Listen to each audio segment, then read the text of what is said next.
10, 9, 8, 7, 6, 5, 4, 3, 2, 1.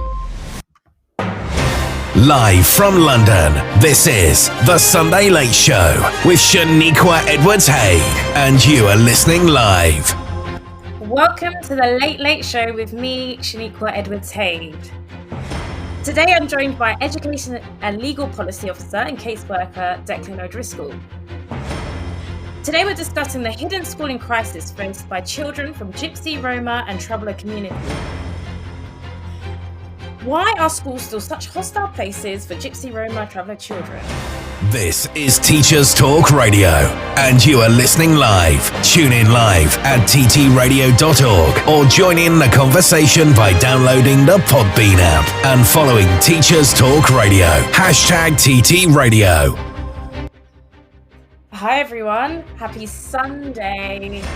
For those of you who are listening at a different point in the week, happy whatever day of the week it is for you. For those of you who don't know me, I am Shaniqua Edwards-Haid. I am a primary school teacher.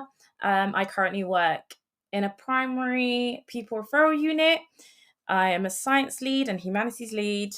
I'm a Department for Education ambassador, so I help people get into teaching, which is a good reminder. Sometimes, we forget why we're in the job. So it's so lovely in a way to express the good things, but also think about, what can always be improved on. And I'm also a Teachers Talk radio host. So here I am tonight, although I'm feeling quite tired. Please do let me know how you're feeling. Tweet me at SEHMiss, because I'd love to know how you are feeling. It feels like half term was forever ago, when really it was quite recent. At the moment, I just feel tired. I have another job. So outside of teaching, I'm actually working for one of the world's leading property agents, which is really interesting. It's interesting to see what it's like to work at an estate agent and all of that. But do you know what? That would be a good show about the different jobs some teachers have. So I might have a think about that one. But today I really want to think about a topic that I just feel like is really important and should be discussed. For those of you who listen to me regularly, you know that my last show was about representation and how representation matters. And I spoke about Black representation because I'm Black, and, I have experience with what it's like to be a Black student, but also a Black teacher. But actually, I have noticed that there's not enough conversations being had about Gypsy, Roma and Traveller communities, and especially what's going on in schools at the moment. And there's quite a lot, actually. And even just looking, when looking at the performance and attendance of ethnic groups within both a primary and secondary setting, the statistics are quite staggering, because a government study showed that pupils from Gypsy, Roma and Traveller communities had the highest rates of overall absence and persistent absence compared to any other ethnic background. Gypsies and Travellers are 10 times less likely to go to university than their peers, which, it's quite shocking. And it makes you think, this is an important conversation to be had. Now, I am no expert in this field, and I think it's really important that we listen to people who are experts in this field. So I'm so happy to be joined by Declan O'Driscoll today, who I know he's going to introduce himself a bit more, but I know he is like I said before, he's an education legal policy officer and a caseworker for a great charity, but I'm sure he will tell us a bit more about himself. Hi, Declan. Are you there? Hi, Shaniqua. How are you? I'm all right. How are you doing? Yeah, good. I can share your feeling about being tired, but I'm really looking forward to the show, yeah. Oh, great. And I know I've got Declan up so late. He could be getting ready for bed right now, but he's here, so I appreciate. Thank you so much. You're very welcome, and thank you so much for having me. No problem. And Declan, could you just tell us a bit about yourself, if you don't mind? Yeah, so I'm an Irish traveller. I Hmm. confuse some people because I don't quite sound like a typical Irish traveller, but Hmm. I come from an Irish traveller family, a very large family.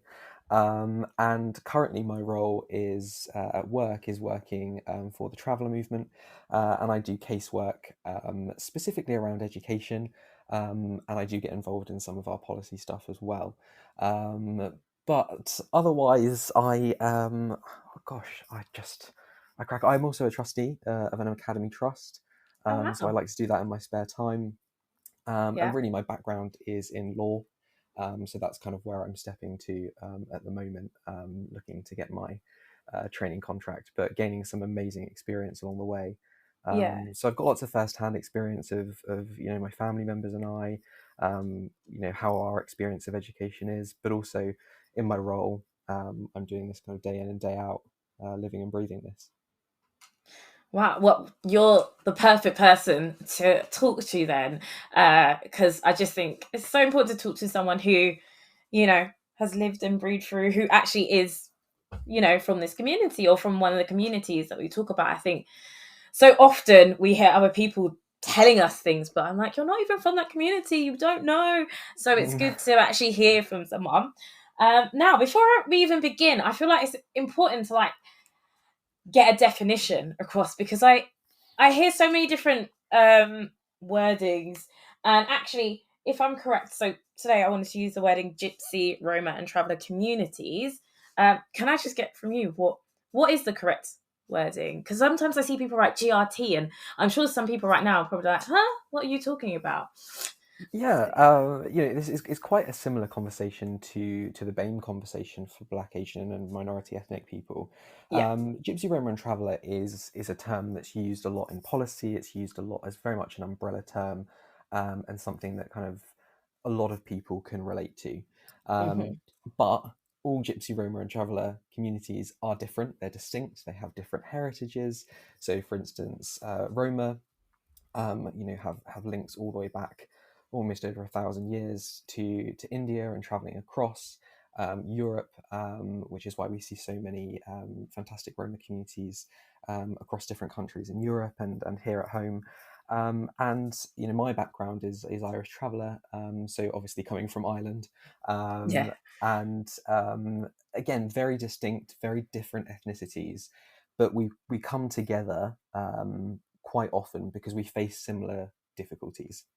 We face quite a lot of prejudice around nomadism, so traveling around Mm. and not necessarily being welcome. Some countries across Europe having anti-Gypsy Roma traveller laws. So Shocking. that's really it's quite tough. So it's Yeah. together we're stronger, and I think that's a really good approach to have. Some people do use the abbreviation GRT, and I think Hmm. I try to use that if I'm trying to abbreviate in emails or things like that. But I Yeah. really do like, and I think there's a growing movement of people within our communities that like to say Gypsy, Roma, and Traveller out loud. Because as you say, someone sees GRT, if they're not from our communities or they're not familiar with the policy work, they just think, oh gosh, what's that? And it could get skipped over, and we don't want it skipped over.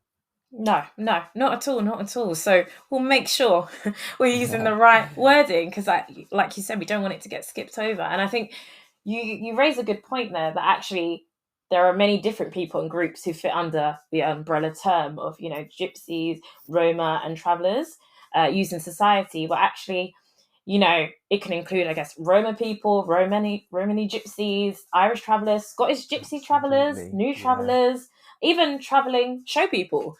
uh, so and everyone has their own background. They have their own community in a way. So God, there's so much to it, which I'm interested to find out a lot more today. But actually, you've made me have a think actually, and I just wanted to take it back, if it's okay, Of course. to my primary school days. And one of the reasons I wanted to talk about this today is I started to think about a child who, when I was in year four. So when I was in year four, I joined a new school. It's not easy joining a new school, but I made friends. But I also made friends with this girl. She was an Irish traveller. Um, and she was great. I loved her, and I think being a new girl, I don't know, we bonded because she wasn't at school as often, which now I'm starting to realize. Yeah, she struggled with maths. I struggled with maths, so we had a bond over that. And we really got along when she was in school. It was great, but I never knew when she was going to be in school. And I guess at those times there's no mobiles. But later on, I started to notice how people were quite horrible to her. And actually, that really upset me at the time. And it still upsets me, where, she wasn't at school as often. And when she did come to school, people didn't really make her feel welcome. And I just thought that was awful. But also, if I'm being very honest, I don't think some of the teachers dealt with it in the best way, where I felt like they allowed some of, I would say, bullying to happen, which is not okay. And I'm really sorry, but I'm going to say, they'd say things like, she's dirty. And I'd be like, what do you mean? Like, she's fine. She is fine. And they'd sometimes make fun of her because she struggled with her maths. But I also struggled with my maths. So I was like, why are you making fun of her? That doesn't make sense. You should also make fun of me. And, as I've gotten older, I understand what was going on. And actually, I think it's, it's disgusting. But actually, doing research into this, it's quite common, actually. There's a lot that happens in schools. And a lot of discrimination, I would say, that happens in schools to do with Gypsy, Roma and Traveller communities. Is this new to you, Declan? No. I think the long and short there is no. And it's not something to laugh about. No. I think it's one of the things you just kind of you laugh or you cry. Yeah. It is very, very prevalent. I always say when I'm talking about my casework phone is full of stories and pictures of children who have been physically assaulted. I have to read through a lot of witness statements, and they can be very, very, very distressing. And I think the trouble is that some people come from a place of hatred, and they often can be very, clear about how much they, despise Gypsy, Roma, and Traveller communities. But some people come from a place of ignorance, and that's also really, really damaging. They rely on the stereotypes they've seen on the news or on misleading documentaries or on programs like My Big Fat Gypsy Wedding or things like that, and those things aren't true. They are, when people talk to me about that program, I say, I'm in my mid-20s, just, and and I'm right in the category of people that should be on something like Love Island, but I'm not. It's only representative of a small part of the culture, and it's massively overemphasized to be entertainment, and it doesn't mean that it's real. And there's a real kind of desire of media outlets to focus on the negative, and we see this across all areas of news, but it's something that is so prevalent with Gypsy, Roma and Traveller communities. I think anyone that looks in the local newspaper will have seen pictures of caravans parked up on public spaces, and I can guarantee. Well, have you ever seen one of those journalists write down a statement from a community member or ask them any questions about themselves? And it's always just a picture. It's always a whinge. It's always someone from the council saying something horrible, and a picture from a mile away. I've actually engaged with some local journalists who have done some quite terrible reporting on this, and I've just said, just go up and knock. Just go and have a wonder, give a wave, give a smile. I do this all the time. When the law changed around Gypsy, Roma and Traveller, nomadism, so becoming a criminal offence to stop on land overnight and cause a disruption, where people can be arrested and have their property seized and children taken into care. It was a terrible, terrible thing that went through our parliament. I was out on the seafront near me. I live in Portsmouth, and there was a big cluster of vehicles. And I don't know these people; they're not related, not part of my family. But I was out there knocking on doors, saying hello, getting invited in for cups of tea and things like that, just because I wanted them to know that the law had changed. I wanted them to have my phone number if something happened. I'm quite well connected in the local area, and have built up really great relationships with the police and the council. And just to give that support, because 9 times, if not more, out of 10, the stereotypes of travelers dumping rubbish or creating mischief and things like that isn't true. And I'm very, very keen to say to people, I'm never here to defend criminals. So there's a lot of criminal links tied to Gypsy, Roma and Traveller people. I'm not here to defend criminals, but I am here to defend good, honest, hardworking people who just want to live as their traditions tell them to live. I love that. I actually really do love that, and I can tell you you just want to do the right thing, and actually just be fair. Really, I feel like we all just want the world to be a fair place, and even just you saying knocking on doors and checking in with people and letting them know what's going on. It's even just when you spoke about that just now, you spoke about publicity, and actually how actually when I'm thinking about it, with Gypsy, Roma and Traveller communities, actually the majority of the time you'll see on the news, they'll show quite negative stuff instead of just the positive that's going on. And actually that's such a shame. Really such a Absolutely. shame, actually. Yeah, and as someone that's in the community and someone that my day job's in the community, I see the wonderful things. I see parents fighting for their children. I see children passing their exams. I see people coming to me saying, "Can I have a bit of support because I want to go into law?" Just amazing things, amazing achievements that are happening. I work with some amazing. Kind of Gypsy Roma Traveller lawyers, teachers, educational expert, police officers, and I think there's such a position of, as I say, ignorance that people come into, and they think one thing.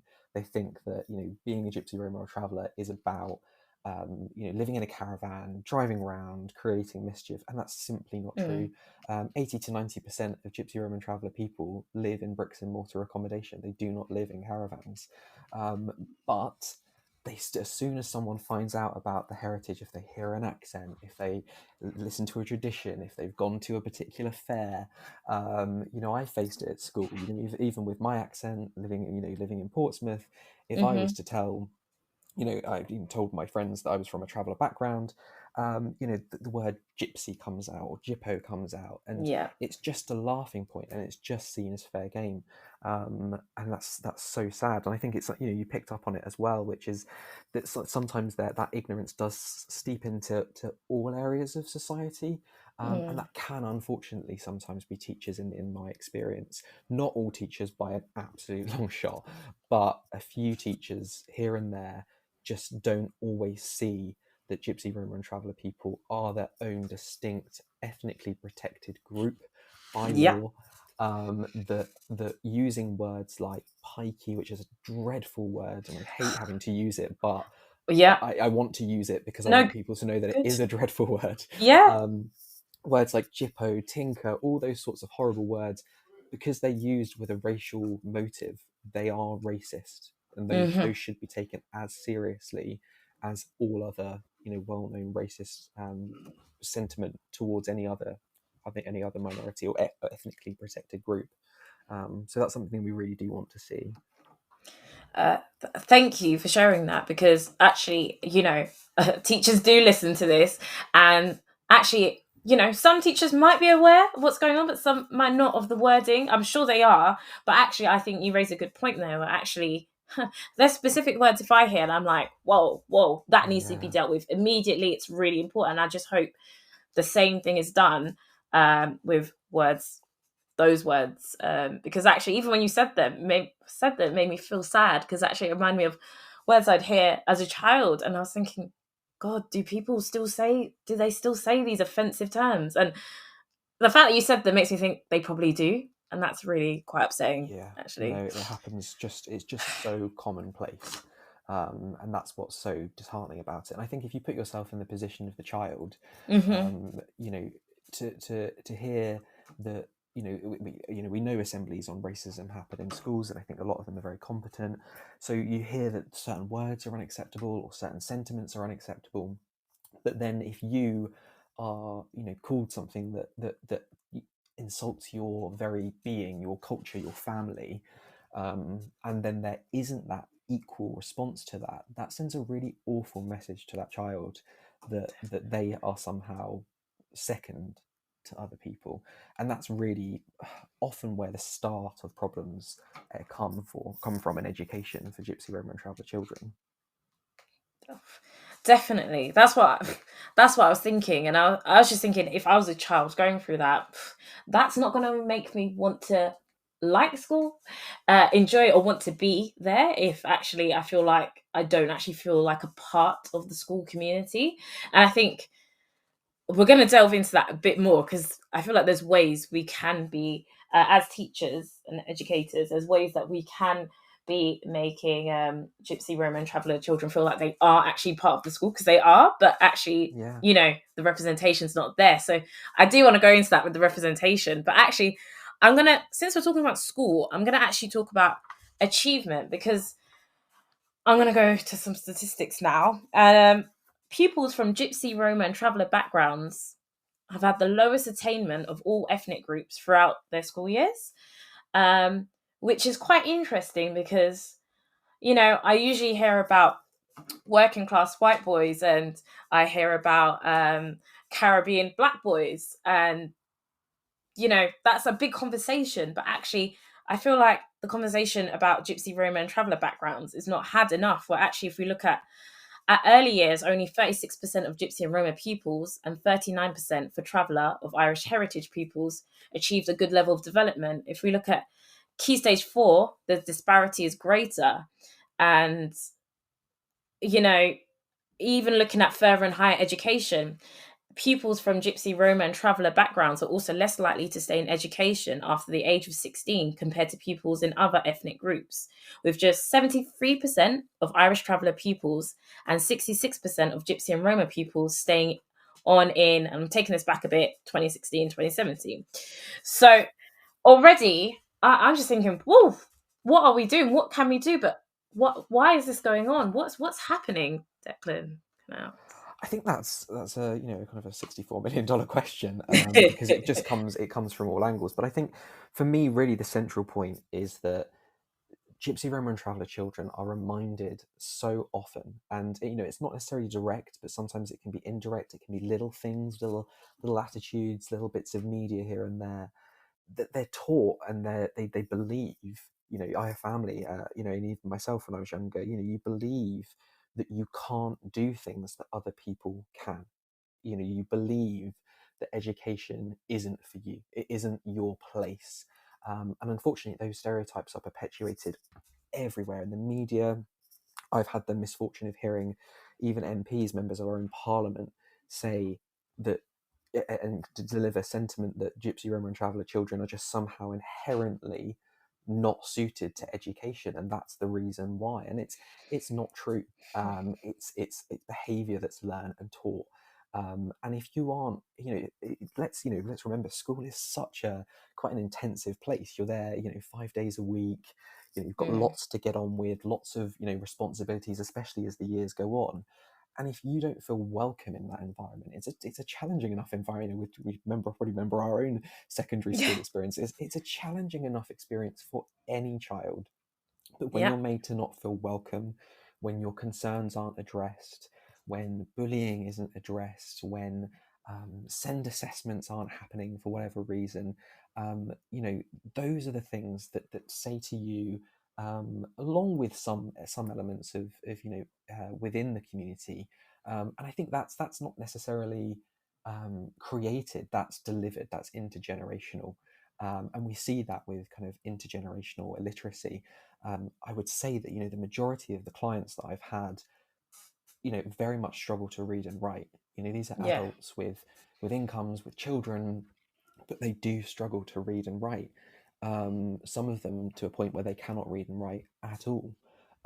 So if you've got a parent that has left education very early because they didn't feel welcome, they're not going to feel welcome. They're not going to feel like that's a safe place for their children. And that's something we're seeing over and over again, that kind of safeguarding, that safety response, which is that, why would I send my child somewhere where they're going to get bullied, where I know they're going to get bullied, where I know that the odds are going to be stacked against them? Why would I subject my child to that? That's a good point. That is a good point. Especially, I can imagine, like you said, some of these parents would have had their own experiences of being at school, and actually, now they're sending their child to school, and they don't want their child to go through all that they've been through, which it's really upsetting, actually. But then in my head, I'm like, well, that's why schools are there, though, to make sure it is a safe place, and that these children feel supported, and yeah, that they have the right support, and that you know those S&D assessments are there, all of that. And I'm saying it, feeling, thinking rather positively, but I know that's not happening, which is actually such a shame. And actually, for those parents who are not sending their kids in to school, I guess fines are being sent out. I don't. Yeah, and I Is think that correct? it depends. It depends on what, and I think one of the really important things to remember about the data, just Hmm. quickly, and it does relate to home education and children moving out of school, is that the data only relates to children that are in school. So the children that are home educated or are missing from education, though that data isn't even being considered in these, and if it was, the statistics would be infinitely worse. The other thing that's really important to mention when we're talking about statistics is how people identify. So, personally, I have a British passport, I have an Irish passport. I would consider myself Uh, white British, white Irish, and a gypsy and a traveller, and an Irish traveller. But when I tick a box for ethnicity, I can only tick one. And I know I'm not the only yeah. person that feels like this. I know there's lots of ethnic groups and communities that feel the same. But I would Yeah. often tick white British because I'm white and I live in Britain, and it's kind of the first one that comes, and it's not Yeah. for a desire not want to, but what that does mean for the data, I'm coming up on my fourth degree, that isn't Ooh. being counted in the data. I'm looking to Yes. start working as a human rights lawyer. That isn't going to be counted in the data, and that echoes for so many people as well. So I think the Mm. data is really important, but I don't think it's showing the half of it. When it comes to home education, yes, I think there's a formal way of doing it, which is signing your children out to be home educated, and then there's a question of what sort of education is being given. Obviously, we can't generalize, but we do know that literacy levels are, a real issue within Hmm. our communities from historic poor engagement with education and poor attainment. Um, but also the lack of legal responsibility for parents to have to register their children for home education. There's no legal requirement for parents to register their children for home education. Ah. So there is that kind of group therefore created where Yeah. children are missing from education, and this is something that the Children's Commission has picked up on Okay. a couple of times and spoken about. So it's really, really important for those who are home educating and are known to the system. I've had so many cases now I can't tell you of parents who are being fined.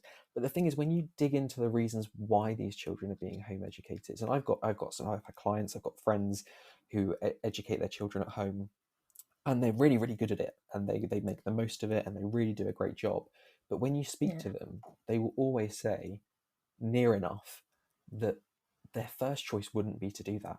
They just want to prevent their children from being in an environment where they're not going to feel welcome, where they're going to face challenges that they are worried that their children won't be able to cope with.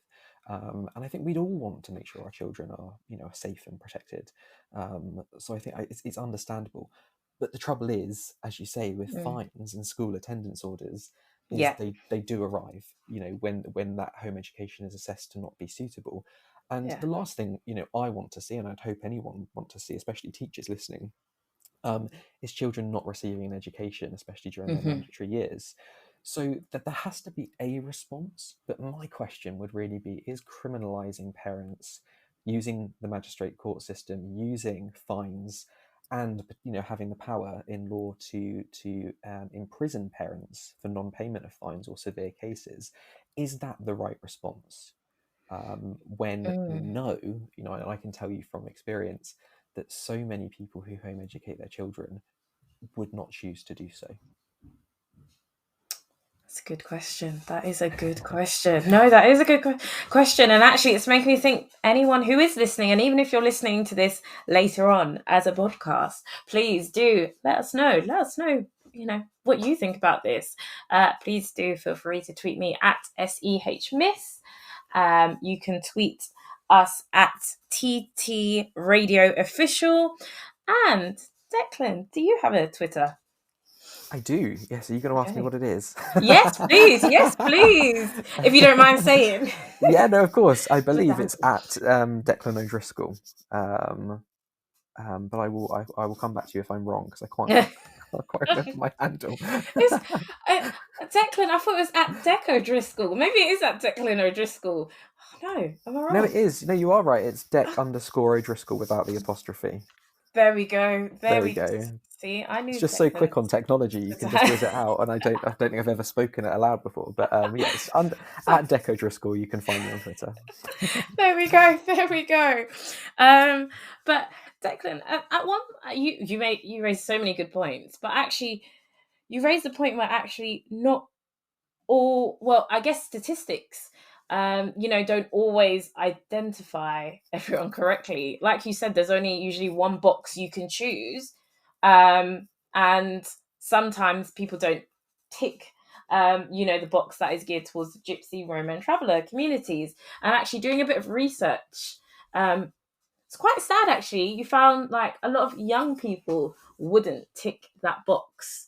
And actually I was reading up that actually there were some teachers who didn't actually know that their students were of Gypsy, Roma and Traveller backgrounds, because some keep it to themselves. And actually, earlier today, I was talking to one of my housemates, unteacher related, but they were telling me that they were going out with someone, and it was only until later on that they found out that she was of an Irish Traveller background, but she didn't mention it before at the beginning because, she didn't want to get judged. And just made me think of, actually, with the statistics, how many people were probably missing out, if you understand what I'm saying. Absolutely, yeah, and it's a massive issue, and something we especially see it around census time. You're going to see that, which is that it's very easy, often, for, and this is the same with other ethnic groups or religious groups, to I don't like to use the word hide. But I suppose sometimes it is a case of hiding, but it's a case where you don't have to get into it. I think that's kind of the feeling sometimes that you have. You just feel like, yes, if I don't mention it, that's going to create less of an issue, because as soon as you're right, as soon as you say the word Gypsy, as soon as you say the word Roma or the word Traveller, people start having those stereotypes that come into their head, those really damaging stereotypes about criminality or about creating mess or being a psychic or a magical person, and they're all rubbish. They are all by and large 99% rubbish. And I mean a question I get asked this a lot, particularly in when I have hostile meetings or a difficult person that I'm facing or a group that I'm facing in different things that I do, and it comes up, and I always turn around and say, there's good and bad in every group, in every classification in society. Definitely. And ones that you will agree with, ones that you don't agree with, ones that are clearly wrong, ones that are absolutely delightful. And to cast one community, and I use that word intentionally, with the same brush, is really, really damaging, and I think causes so many issues for people in our communities.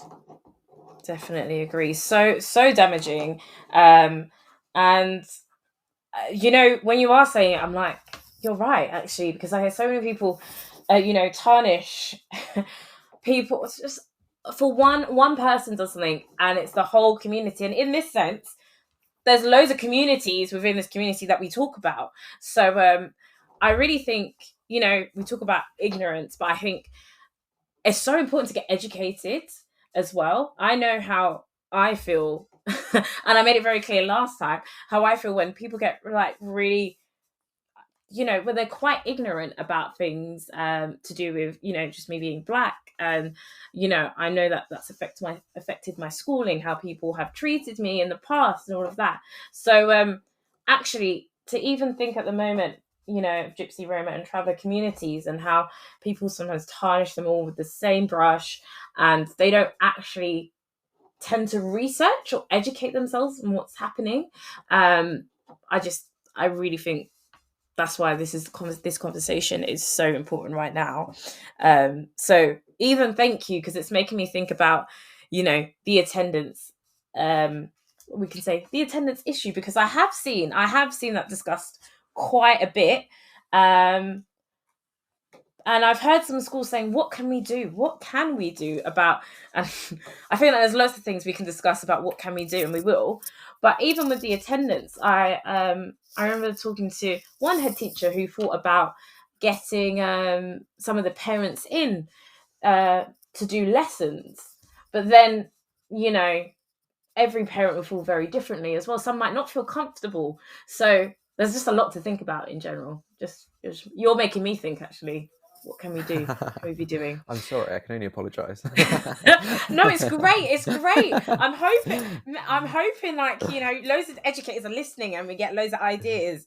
But we will discuss some more and discuss a bit more about what's going on in schools and what schools can do. But right now we're going to hear some news and hear from some of our sponsors. This show is brought to you in partnership with John Catt Educational, a leading publisher of books, directories, educational guides and magazines specifically aimed at forward-thinking schools in the UK and beyond. Have you checked out their latest releases? Don't miss out! Visit johncattbookshop.com to explore their full range of titles and advance your own professional development today. Happy reading! This is Teachers Talk Radio, and this is Teachers Talk Radio News.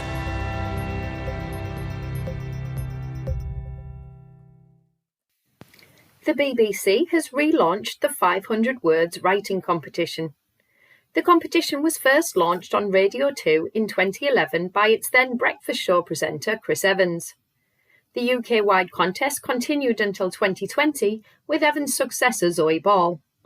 It will return in September and will again be backed by Queen Consort Camilla.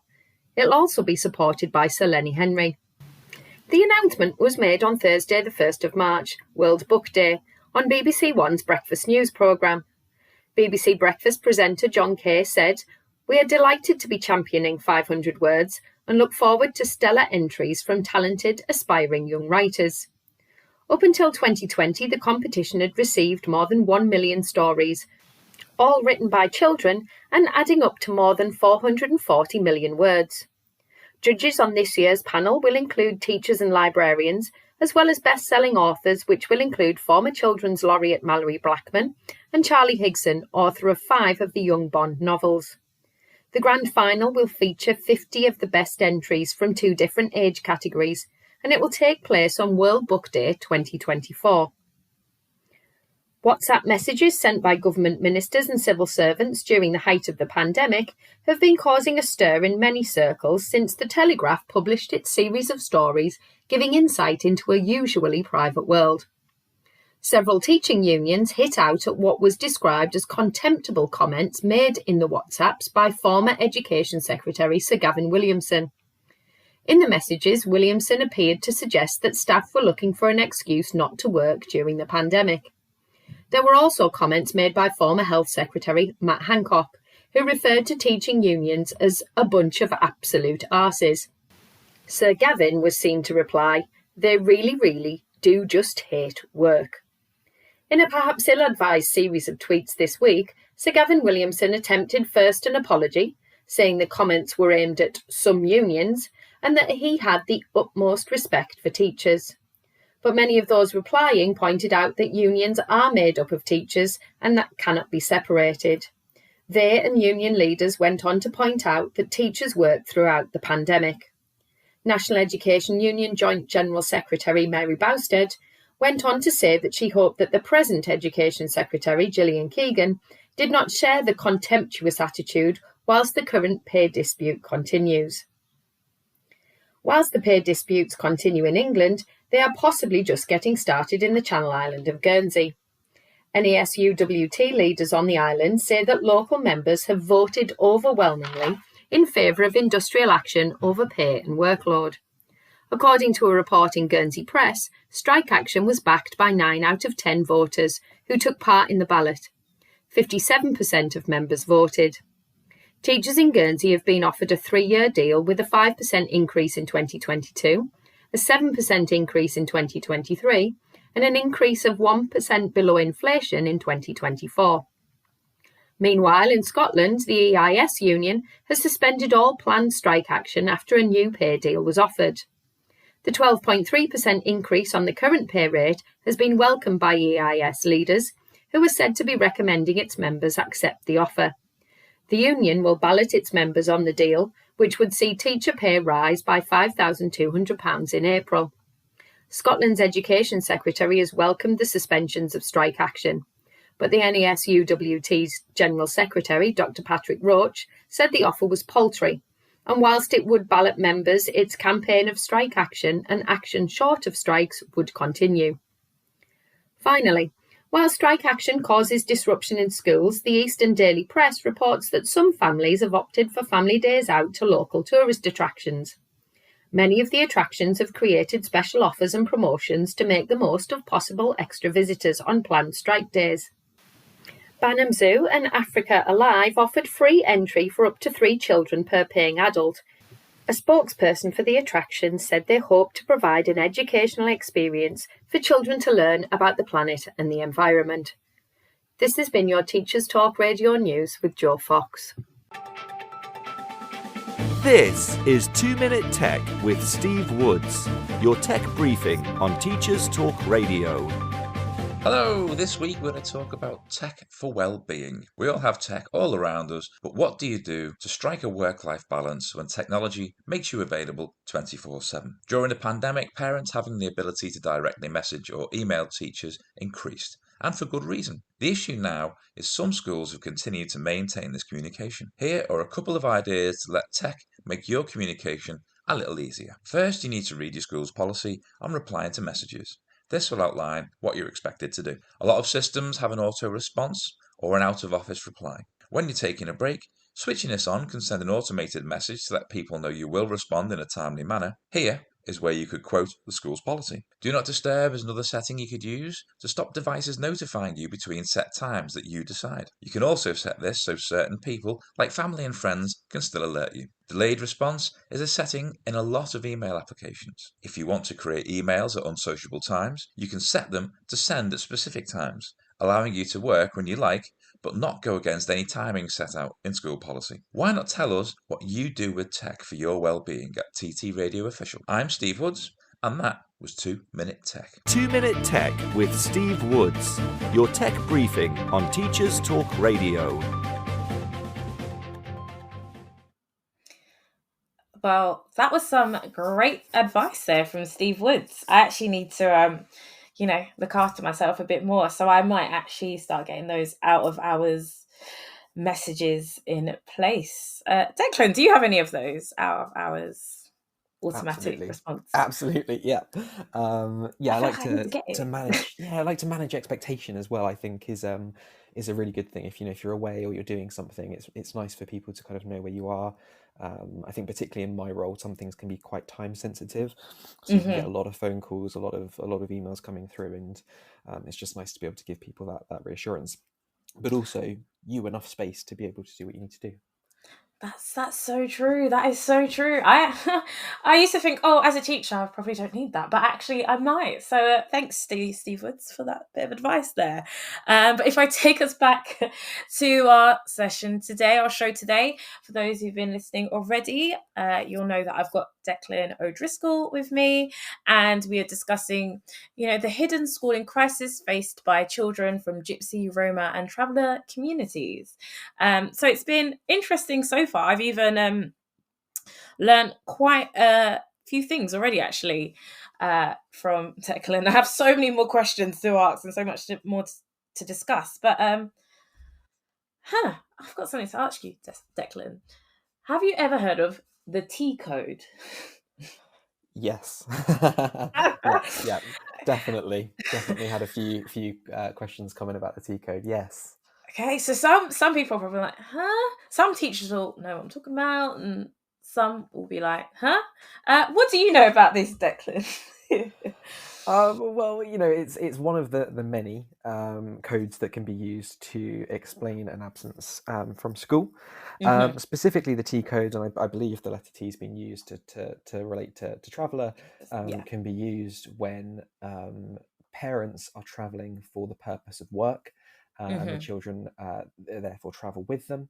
And this can often be around, one of the big things is the buying and selling of horses, or running stalls, or selling food, and for showmen as well, it's running fairs or shows, and it allows that code to be used. There are a few problems with it. Some misunderstandings, but yeah, it's really there to protect people from having attendance fines or things like that, when actually there isn't a choice in the matter. Yeah, which makes sense, because if this child's parents are going to work, obviously the child is going to go with them, so that makes so much sense. So the T code should be, I guess, different to an unauthorized absence, really. Yeah, absolutely. I think this is sometimes where the confusion comes from. So the code, the rules around the code are very, very much linked to parents traveling for work purposes. One of the problems we see with that is that schools can be very, they require certain evidence in order to use the T code, and sometimes that can be excessive. One of for me, the biggest problems that I come up against is schools that permit children and their families to go to, say, fairs, maybe Appleby or something like that, and they'll go as visitors, and they're not necessarily going for work purposes, but they will allow the children to have that time off to do that. And it's really difficult for me, because I do think that there is great value in going to a number of those events, culturally, experience wise. So I do see that. The trouble is, the law says that it can only be used if parents are traveling for work purposes. So what we end up with is some schools sticking by the rules, and doing the right thing by sticking by the rules, but then we have a lot of schools that don't do that, and they permit the use of the T code. So it then gets very confusing for parents who maybe have children at different schools, or they have friends. And I will often get calls saying, they've refused me to have the T code, or I'll have schools saying, we don't feel comfortable using the T code, or local authorities have even had asked me about the T code. And the rules are there. The trouble is, when they're not applied fairly across the board, it causes a lot of upset, causes a lot of confusion, and it can often lead to parents feeling very much like they're being targeted or victimized, or not being allowed the rights that they think they have, even if they don't quite have them. So I think it's one thing we need a bit more unity across the board, and maybe from policymakers, we need a little bit more understanding of the importance of cultural events, and why children need to go with their families to those sorts of events. No, definitely, because if you're saying, it's part of their culture, you want to know your family's culture, you want to be a part of it, that makes so much sense. But I think, like you said, unity there needs to be unity policy from, I guess, parents, from educators and the head teacher, just everyone understanding very clearly. And I can imagine for you go to one school and, the rules are like this, and you go to another school, so everywhere's so different. I can imagine with what's okay and what's not okay, which is not very clear at all. Also, you had me thinking. I'm just thinking a lot, but actually, then I started to think about experiences of people, and I found a little article from Grace Claire O'Neill, and I'm just going to read a little bit of what she said, what life was like for her growing up. And she said, because she was from Gypsy, Roma Traveller, one of the communities, and she said, for me, the experience of going through 14 years of schooling as the only pupil from a GRT background left me feeling isolated. I learned to suppress and hide the facts, which led to a near permanent fear of being outed. I remember vividly my mum once asking me why I'd rarely invite my friends over to the house. The truth was that I was terrified of them seeing something that would identify my ethnicity and any gypsy stuff. The photographs on the walls of my grandparents with old caravans, or the traditional wooden pegs my dad used to make from willow, and discarded tin cans that were scattered around the house. I kept the two worlds as separate as I could out of necessity and fear. And she goes on to mention, it is also not unusual for Gypsy and Traveller children to be treated unfavourably at school, not only by fellow pupils, but also by staff and other children's parents. And this can be I can never say that word, but made worse if there are tensions in the local community around planning permissions for sites or negative stories in local newspapers.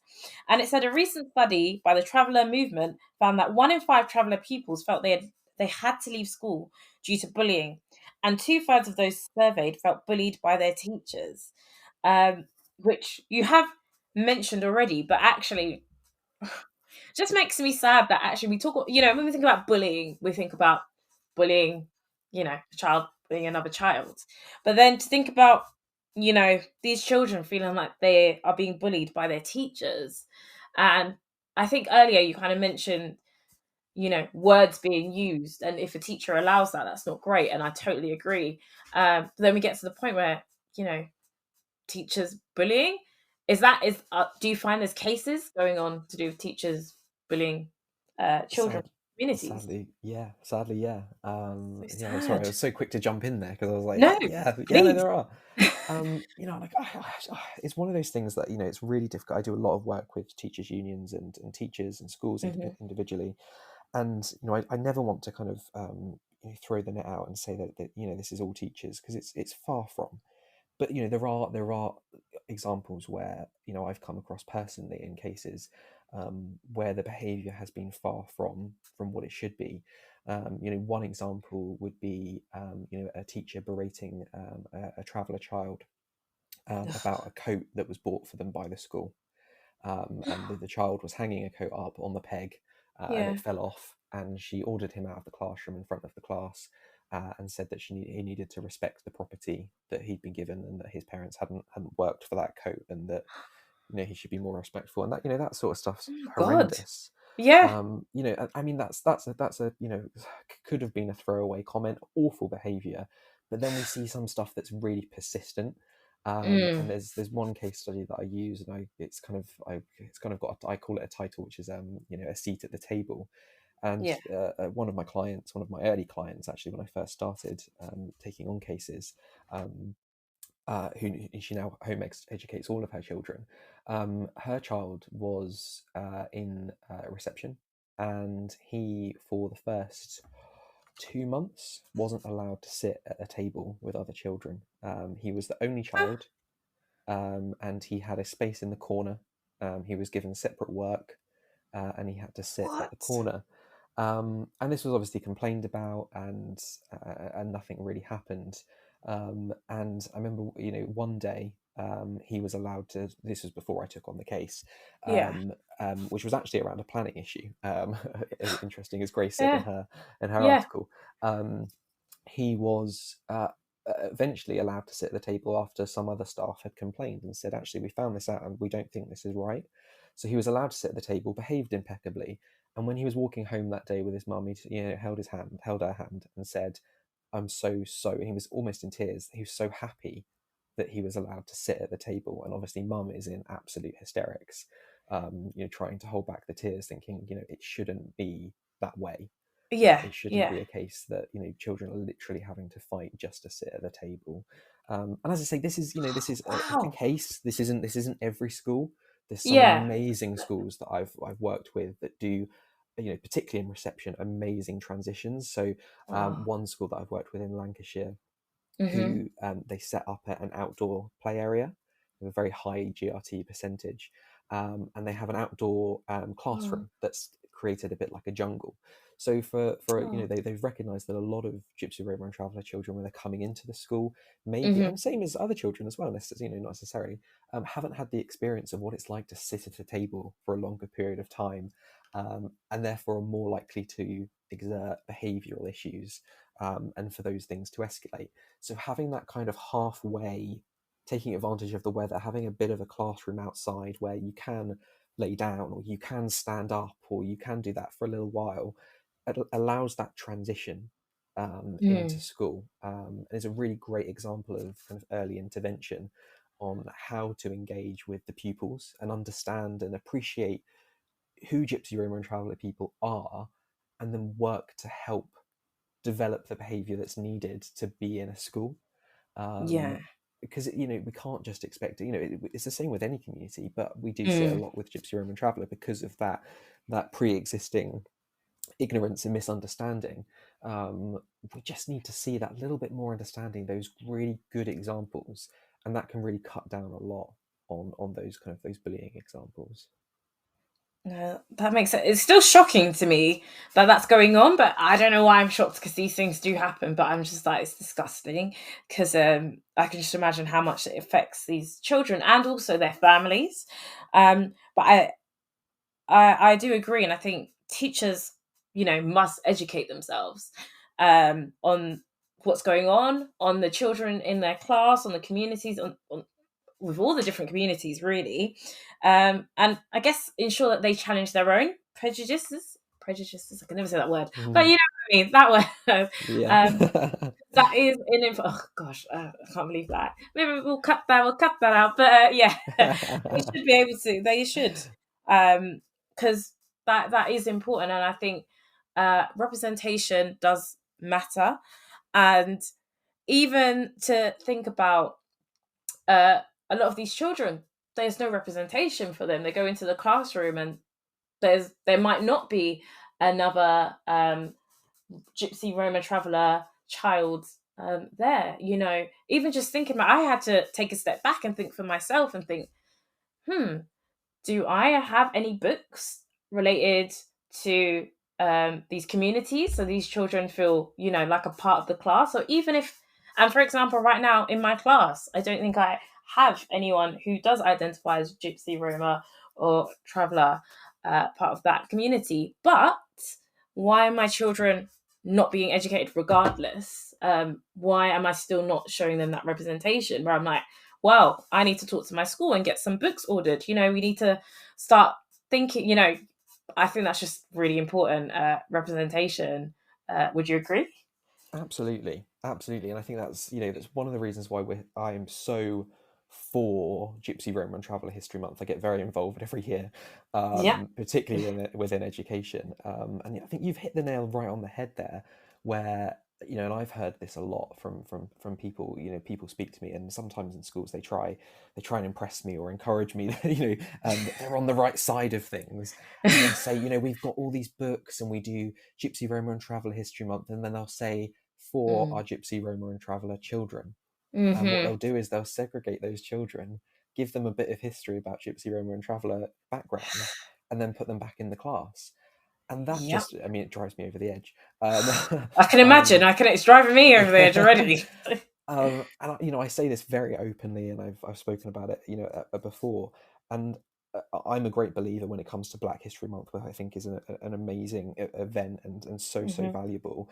But actually, I think the people that are going to benefit most from Black History Month are children that aren't Black, because it's having that understanding of what of something of what it's like, of appreciating what has happened, what is still happening. It's the reason we have Pride for LGBTQ plus groups. It's the reason we have GRT History Month, because we need to understand. So I say to teachers, it's more important that your non-Gypsy, Roma and Traveller, if you've not got a Gypsy, Roma and Traveller child in your class, it still needs to be there. In fact, it's more important that that information is there. And there are some amazing books for adults. There is also amazing books for children that you can add to your kind of in-class libraries. There's some great resources online. There's lots of stuff out there, so do take advantage of it and try and work it in. History Month's in June every year.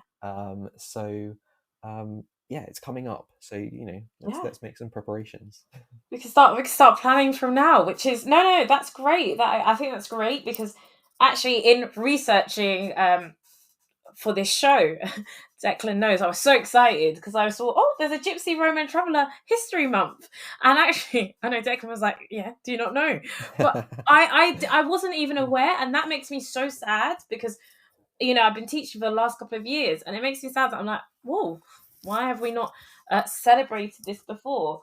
Because actually it's every June, and actually from reading up, it's been going on every June since 2008. And, people from across the UK have celebrated Gypsy Roman Traveller History Month.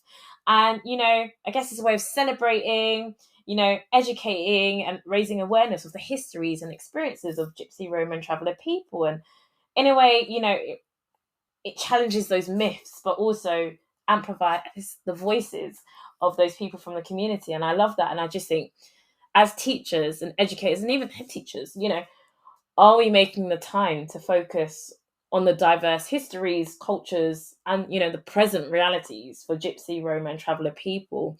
And, right now, if you're like, I'm not, maybe you should have a think and think, what am I going to do? And I'm sure, I'm sure there's lots of resources, as Declan did say, and, I will definitely have a look and happily post them on my Twitter. And just even doing a bit of research, there was quite a few different resources there already. So definitely, I feel like there's no excuse, and I feel quite strongly with what Declan said there, where it's great if you do have Gypsy Roman Traveller children in, but also if you do have them in your class, please don't just segregate them and use that. Segregate them and use them, because I used to hate that with Black History Month as well, and I was like, oh my god, everyone's gonna choose me and they're gonna ask me loads of questions and blah blah blah, where some children would love to share but some don't as well, and some but also, sorry, I'm just thinking about those children or people whose classes don't have any children from those communities. Just have a think, because I think was it last year? I think I got my children a book about show people. Is that what it's showman? And we learned quite a lot. And actually, my children were like, "Wow, I didn't know this," and it was nice actually. So I think just get planning, guys. June is around the corner, so that's something to think about. But and teachers as well, don't beat yourselves up that if you've not been doing this. There's a lot that schools have to take on board. There's a lot, trying to squeeze everything into assemblies throughout the year or to have relevant classes is a big thing. Don't look at it as in, you've not been doing it, so you don't want to identify and do it now because you're worried. Now is the best time to start doing this. And we really, really would love to see, I would love to see this personally, and have GRT History Month on the curriculum, on a national basis, along with lots and lots of other subjects that aren't on there. So just don't beat yourself up, find some resources. There's lots of free resources as well if budgets are tight. I know budgets are very tight at the moment. So make the most of it, and just even something is going to really, really help encourage that inclusion, that element of understanding. And teachers are just in such a great place to kind of break down that barrier of ignorance by changing the perception of the people for tomorrow. Definitely. So we've just got to, I feel like educate ourselves and then educate others. I think, we've got this. But actually, talking of education, I'm now going to take you back to a few years ago working in a school. And it was in my partner teacher's class. She had 2 Irish Traveller girls in her class. And we found that when there were trips, so this is just, just a case of these two girls, when there were trips, they weren't really allowed to go on the trips. And when it was like, say, a residential, they weren't really allowed. And they kind of mentioned it was to do with their background. And then we went on to, like, say, for example, sex education and, science, where there was a point where we have to go through puberty and stuff like that. We found that their parents didn't want them to be in the classroom. Is this an anomaly? Or is this, have you found that has happened before? Yeah, I mean, it does happen. It does happen quite a lot.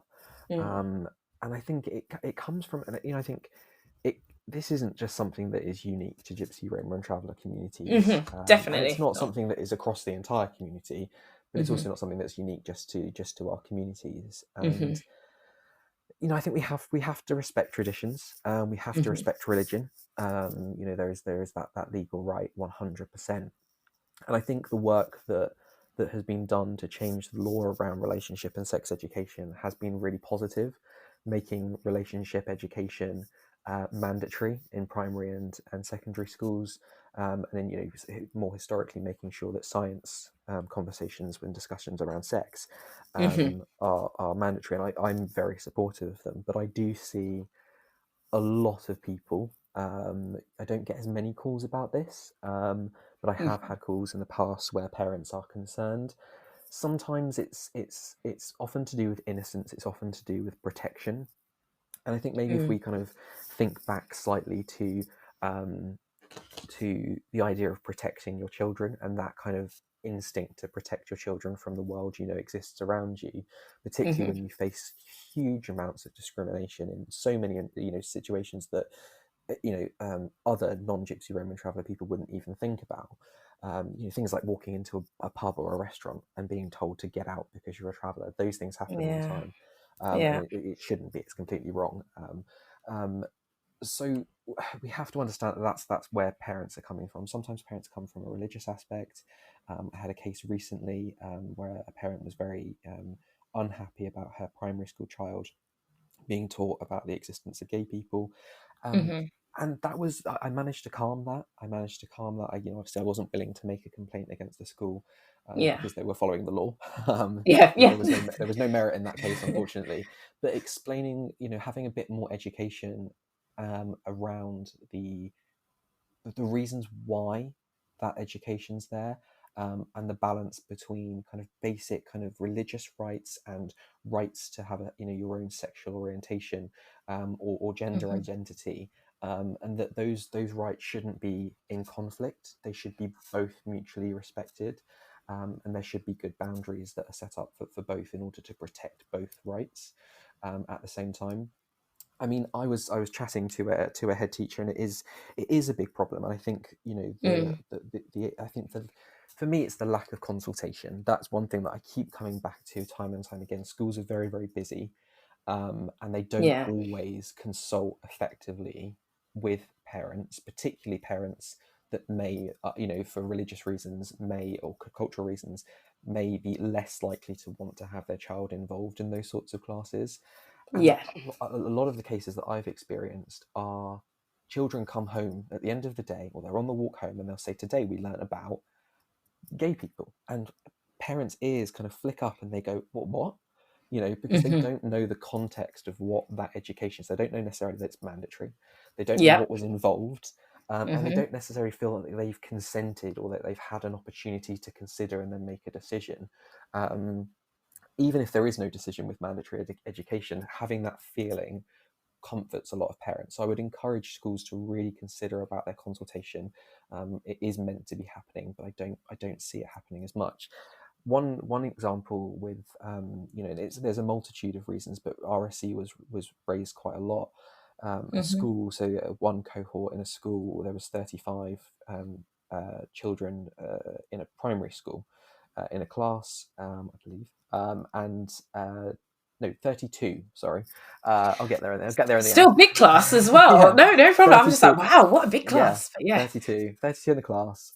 25 of those children identified as Gypsy, Roma or Traveller children. and Mm-hmm. all but 3 of them will not be moving to secondary school. And they will instead be home educated. I mean, this is Oh, one example. This okay. isn't necessarily. This is Yes, one yeah. example. They will be home educated, and one of the biggest reasons that parents have said is because they aren't comfortable or they don't have the knowledge or the confidence about the content that's being taught in secondary schools. And I think Ah, greater outreach, greater earlier intervention from secondary schools and indeed primary schools about what content is going to be taught would help mitigate some of that. Um, I think there's always going to be a little bit of a concern, particularly, and one really interesting thing that I didn't even consider before, mm-hmm. in areas where the secondary school is attached to a sixth form, because there are no separate sixth forms. The secondary Yeah, and sixth forms are always linked in those areas. yeah. So I had heard a parent say, why would I want my 11-year-old daughter going into an environment with 18-year-old boys? And I stopped for a moment. I Ah, thought, do you know what? I have never thought of that. And no. I don't have children, but Mm. I could imagine that question coming across my mind and Mm-hmm. thinking, oh, I don't know. So I think Yeah, I think that there are legitimate true. concerns there about options and parental preference and where they want to send their children, and maybe that just isn't the right area. Maybe there's concerns about consent or being consulted. So there's lots of things that we can act upon to try and mitigate it. But I'm really of the belief that I think children are best served in schools. That might not be a popular position for some groups, Yeah. and I appreciate that, and I do think that there is a difference for some parents who are very keen on home educating, have a lot of experience. Perhaps their teachers that have been teachers themselves, have lots of qualifications. There is a case there, but I think that for families that are in that position when they don't choose to be, when Mm-hmm. they feel that that is their only option to keep them and their family safe, particularly when, as you mentioned, in Grace's article Yeah. around planning. I've dealt with so many cases now of organised planning objections. 300 plus exemptions for a rural planning permission. I mean, Ooh, you can't, from this property, you can't see another human being. yeah. So for 300 people to have Yeah. objected is Wow. outrageous. So and it's Mm. often, and I was looking at one thing today that was on Twitter that was very, very open, saying, Gypsy and Traveller, do you want Gypsy and Traveller people living near you? Your insurance costs are going to go up, your property prices are going to go down, Oh my and then gosh. giving people the details of how to object to the planning, whilst giving away the Wow. address of where the planning is going to be. So it's Wow. there's a lot of organised hate out there, Yeah. and if you think that's what parents are having to deal with on a day-to-day basis, I think sometimes put yourself in the position of the parents of those Gypsy, Roma, and Traveller children, and Mm-hmm. think what else might be going on there. No. And I think teachers have such a wonderful, unique place where they can have those conversations, they can get that information, and they can develop greater understanding of the individual case.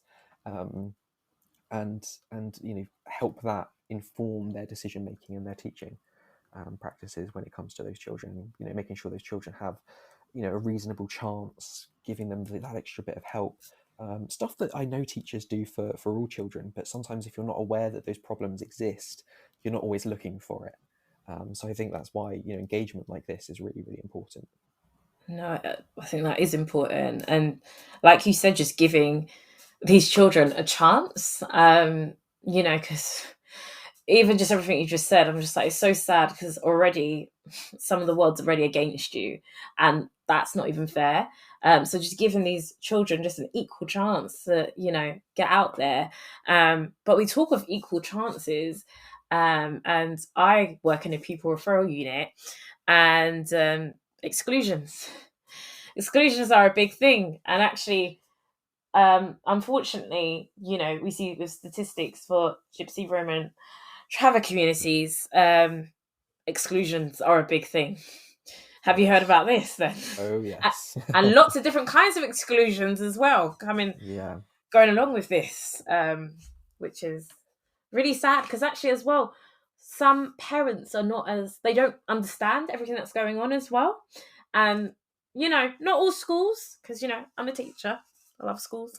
But you know, some schools can be quite sneaky with things and how they are done. Even you know, obviously I don't hear about this anymore, but you know, growing up I'd hear about Ofsteds coming in and then certain children would be excluded for a bit of time or they'd be sent to another room and you know, but actually I'm reading when I look at statistics and you know, just information about Gypsy, Roma and Traveller communities and exclusions, it doesn't look too good. Not Sorry, at all. Declan. No, Yeah. it doesn't. And you're completely on the nail there. And it's I understand things that you know sometimes things are difficult with schools. I've taken part in exclusions myself, in you know in decision making and things like that. And it is very challenging. It is difficult to balance the needs of you know one pupil with the needs of the other pupils. And I you know I can see I can appreciate that, but I think the stats speak for themselves. When you are you know 4 times more likely as an Irish traveller to be excluded than any other ethnic group, or the you know or the you know the national average, Mm-hmm. that is you know that is staggering. Yes. It really is That is. staggering, and you're completely right about the different types of exclusion as well. I'm not talking just temporary exclusions or you know, fixed Mm-hmm. term or permanent exclusions. I'm talking about the kind of there seems to be a development in ways that schools can exclude or use exclusionary practices for children that just kind of they kind of grow and develop, and become less and less obvious. So you know we know that reporting of temporary exclusions or permanent exclusions is quite strong. Those have to be reported. Mm-hmm. Off rolling used to be a way. You know, I can tell you so many Yes. stories of parents you know being given paperwork in KFC car parks and the like to off roll their child to elect for God. home education, not necessarily even being told what that piece of paper means. Sometimes I've had parents that can't read and write being told just to sign this, and then all of a sudden their child is no longer at role on that school. That's You know, awful. completely unlawful practices. But Yeah. we're seeing a movement into what people are calling. So we have informal exclusions where things are very, you know, they're just done kind of under the table and they kind of follow a process but don't really. Then we have what people are calling quasi exclusions, which those are things like isolation rooms, Ah. where you know children are being placed, and we've had some really great guidance that I helped campaign for, Mm-hmm. about the restriction in the guidance of how when children should be sent to those rooms, and I think that's a really promising move. I don't always say that about the Department for Education, but that is a very promising move. Controlling the reasons why children can go out of class, because instead of those children going home, those children were just sat in a room in a box near enough, and missing out on their day-to-day education. I've had cases Yeah. where children have been placed in there for, you know, I've had children in exclusion. I think the longest case I've had in inclusion, sorry, was about 18 months before it came to me. What? No. Yep. Oh my gosh. I've had children sat on the floor. They've not even been given a table or a chair for weeks on end. These are often sometimes these are happening not in the isolation room. These can actually be happening in staff offices. So they'll be sat in an office without a window. Oh. You know, sometimes you know I've had cases, and the schools have you know admitted to this in you know some of the extreme cases where children Mm-hmm. haven't been allowed to go out to the toilet or haven't been allowed to go out for lunch because they're in a card secured part of the building, and they don't have a card. Wow. And they often get forgotten about. So some of this treatment can be very damaging. And again, I come back and I say I understand the point about managing the needs of you know the one against the many, but we do have to be realistic. We do have to be sensible in how those things are done. Mm-hmm. One last thing on exclusions, Yeah, for please. me, and that this kind of evolution of exclusion is something that I've really tried to push and kind of coin the term for, which is constructive exclusion. And that the simplest way Okay. to explain it is, if you think of constructive dismissal. So your employer hasn't told you to go, they haven't sacked you, but they've made your work environment so that you no longer feel you're able to work, Ah, I and know what you therefore mean. you leave yourself. So that's the kind of Yeah. legal definition, and that applies to exclusion. It's something we see a lot with Gypsy, Roman Traveller. So although schools are cautious about making those decisions on exclusions, particularly ones that Mm-hmm. have to be recorded, and thankfully isolation rooms should now be recorded, moving forward. And I would encourage schools to really make sure they're capturing ethnicity when they're doing that, and make sure that they are making sure that those rooms are being used proportionately, um, as little as often, if at all, but proportionately if not. And so for constructive exclusion, I see it so many times with Gypsy, Roma Traveller parents, particularly when bullying isn't being dealt with, which we've already discussed. Children are being horrifically bullied. Teachers aren't necessarily recognising that this is a big deal, and that this is a racism matter. And therefore parents say, well, why aren't you doing anything about it? They pull their children out of school, and then we end up with children out of school for longer periods of time than necessary. Shouldn't be at all. We see a similar trend when it comes to special educational needs children. I've had a particular case last year with a boy who moved up into secondary school. He had an EHCP, quite well-known needs, and he didn't receive any of his provisions at secondary school, not a single one. No speech and language, no art therapy, no counselling, nothing. That's not good. He was physically attacked in the classroom, and teachers refused to get involved because of COVID. That case dated back before I took it on, and this child was then out of school for quite a long period of time before I got involved. And trying to fight for his EHCP to be actually upheld, going to a SEND tribunal, trying to find the right school, was exhausting, because it just felt like everything was against you. And I'm not necessarily just talking about schools, although this school was particularly challenging, but also in local authorities. And that period of time that this child spent out of school, he was on roll, so he should have been at school, but Mum didn't feel that he was safe in school because he'd been physically attacked. There was no repercussions for any of the attacks that took place. Oh, I see. And the EHCP provisions still refused to be given. So why would you send your child in that case into a school that they're not going to be safe or catered for in? So I think that's really, really important to be take into account. And those are the parents that fall victim to school attendance orders, and fines, and things, and that's really difficult. That's really difficult to watch. That is, but surely they have a case as well, because they can, be like, they do. I like to think they have a case. They absolutely. So there's a massive difference between having a case and actually being able to take it forward. Something that I love doing. I give my advice, and I have a great panel of specialists behind me, solicitors and barristers, and lots of friends in the industry. We are able to give that amazing support free of charge.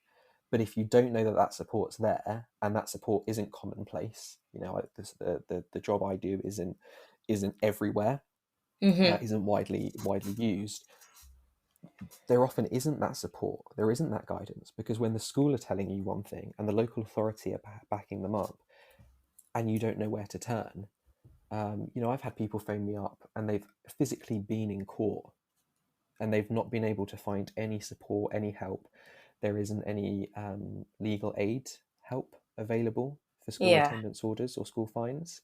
There often isn't access to representation if you're going to magistrates' court, because they'll consider it a too lesser of a crime to warrant the support. So finding that support, even when you've got a really strong case, is very, very challenging. Oh, I can only imagine. Actually, and I'm sure I can mention this. You spoke about finding the support, and it's being hard to get legal representation and stuff. Where can people find support? And you can say, where can they actually find that support, Declan? Yeah, so I offer a casework service through my employer, the Traveller Movement. So they can contact me. I would encourage parents to contact whoever they can. If they're a Gypsy, Roma Traveller organisation, reach out. I get referrals from other organisations on education matters. I get referrals from local law centres, from schools. Teachers, amazing teachers like yourself, and I'm sure other ones listening, who know what I do, or know what organisations like the Traveller Movement do. will, say, why don't you check out this website, or why don't you give this, this org a call? But always reach out for support, even if it's just a question you're not quite sure if you're in the right or you're in the wrong, or what you can do. Always, I would encourage every parent to reach out for support, and I would encourage teachers to encourage parents to reach out for support as well, because often that support acts as a bridge. And it's not an admission that you or your school or the local authority or anyone is failing. It's using a tool to make sure that that child has the best chance to stay in school, to stay in education, to have a good, positive experience, and leave with some great results. I think you've raised great points there. And actually, you made me think about, like, if you have a question, to ask that question. And I can see that Tom has got a question here. And I don't know if you can see it, but he said, what if the students make it impossible for the teacher to do their job and they have to leave? Is that also constructive exclusion? I mean, in a situation where, and I'm assuming this would be probably behaviour based, if a pupil is behaving so poorly that they are unable to be taught or controlled or catered for in the school, I would obviously encourage every single option to be used: student services, inclusion services, local authority services. Reach out to organisations in the GRT sector, or other kind of local services. Use those to try and help that child. But I think it would be unusual for a student not to come in. I suppose it's kind of a little bit of a fallacy, that question, in the sense that a teacher would be able to do their job if that child wasn't in. So if they aren't in, then it kind of doesn't work. But I see where the teacher's coming from, but I would expect a behaviour policy to be followed, and if that does mean permanent exclusion, then as much as it breaks my heart to say, it might have to, then that sometimes is the only option in very, very, very serious cases. And I would only expect to see that if the school has tried absolutely everything. But I wouldn't say constructive exclusion necessarily works the other way around. It's a bit like saying you're winding your employer up so much that you leave. It just, that wouldn't necessarily work. It would normally be the other way around. If the student is, it could be a case that the student is, not being very, very well behaved, and therefore, your response to that maybe isn't quite as good as it could be, or well thought as it could be. And the majority of the constructive exclusion cases that I've dealt with are very clear. They're very clear that it is about schools having not done what they should have done to safeguard that child, or to meet the provision needs of that child. And that is always very evidenced. I don't work on assumption. There is always evidence gathered in those situations that would evidence that the school, and I can't count the number of apologies I've gotten for clients, in addition to their outcomes from schools who have just put their hands up and said, look, we've made a mistake. And I think, whilst it's disappointing that mistakes are made, and again, I really, really want to emphasize, especially with this audience, that this isn't about witch hunt for teachers. I don't want that in the slightest. My mantra at my school that I'm a trustee of is that we win together and we fail together. I'm not here to shout at anyone, or to have a pop at anyone, or to make someone feel small. We will succeed together. And I think that needs to be the same with this. If you have made a mistake, pop your hands up, try and fix it, and remember that every child could potentially fall through the gap. And Gypsy, Roma Traveller children are unfortunately statistically the most likely to fall through that gap. Any effort that you can do, and this is partly a legal duty. I don't want to push teachers into a corner and remind them of the law, but under the public sector equality duty, it is your duty as a member of staff, as a senior leader, as a head teacher, to make sure that gap is closed, and that discrimination isn't happening, and to try and decrease those gaps on attainment, and all the things that Shanique has been so wonderfully giving out the stats for in this session. Thanks.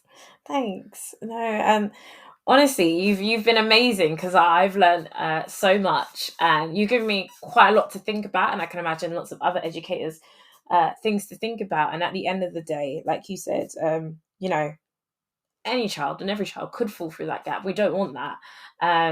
There are specific ethnic groups who are falling through in quite a big way, and we just don't want that. So we have to think, how can we make things better? And actually, there are quite a few things today you said, and I was like, that surely can't be happening. Oh my gosh, wow, no.